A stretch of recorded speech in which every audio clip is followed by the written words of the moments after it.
Tomorrow will mark what the NAACP of Maryland considers an historic moment. The civil rights group is calling on public school leaders to come together to improve what it calls the critical status of African-American students. Now, this meeting will happen Thursday and Friday in Linthicum Heights in Baltimore County.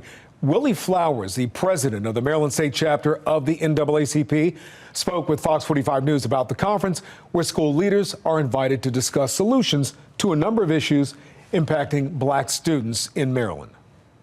And the concern came out of years of challenges that come with African-American students being at the very bottom of everything. There should be some strategy to look at the front-end situations that create these challenges that students have in the public schools, when it comes to test scores, when it comes to the details of how they interact with discipline issues, when it comes with who can be identified for special support, IEPs.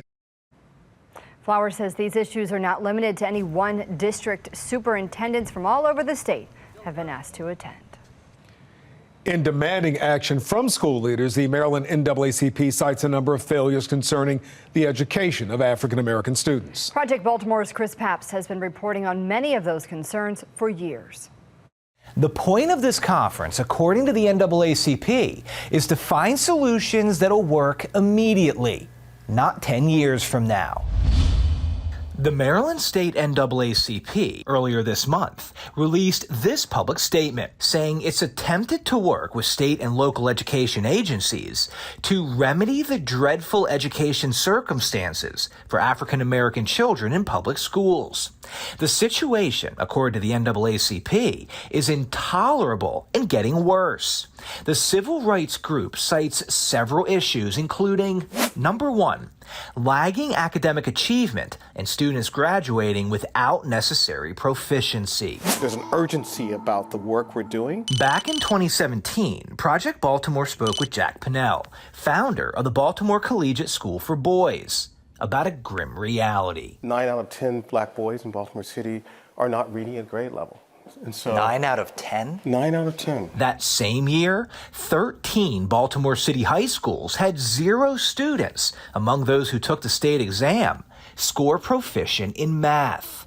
Fast forward to 2023, and the problem continues. My immediate reaction is take your kids out of these schools. In February, Project Baltimore broke the story that 23 Baltimore City schools had 0 students who took the state test score proficient in math. Another 20 schools had just 1 or 2 students test proficient in math.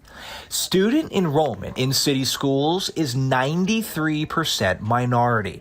Giovanni Patterson is a city resident who is currently suing the school system for failing to educate students. It just sounds like these schools now have turned into essentially babysitters with no accountability. This is the future of our city. We got to change this. Number 2, the NAACP in its letter also cites a breakdown in school discipline, one of the biggest concerns we hear from teachers in Baltimore City and Baltimore County. In 2021, we spoke with teachers who say they suffer PTSD from the violence. Punched, kicked, thrown bottles at me. I've broken up many fights. Chill. Parents have come to us. He's not safe.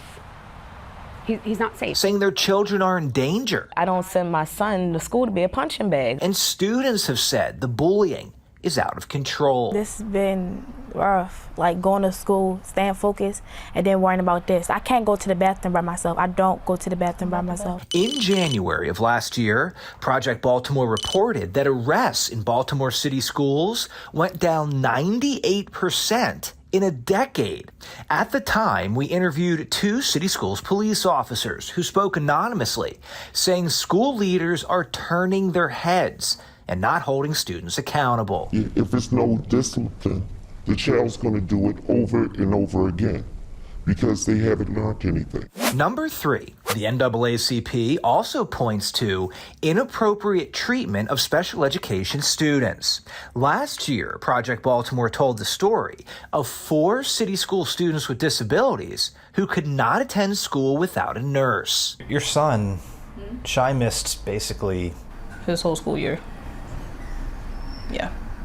I'm honestly outraged with it, but I'm like, what options do I have at this point? All 4 students were not receiving the services that by law, city schools was required to provide. And when they filed complaints, the state found the school system violated their federal education rights. For a $1.6 billion company to wrong so many families of their children's education, they owe us reparation for that. The Maryland NAACP calls the conference a good faith effort to fix what it calls an intolerable situation for African American students in Maryland public schools. But it also warns other actions may be necessary. We will be there to see what solutions are discussed and which school leaders participate.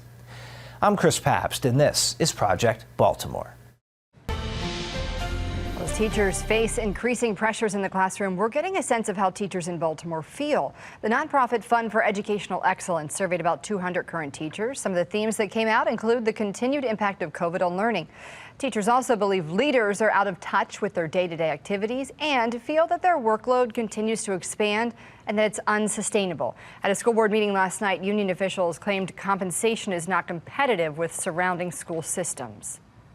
Baltimore County starting salary is now $5,000 more than our starting salaries in Baltimore City. How are we supposed to attract new teachers?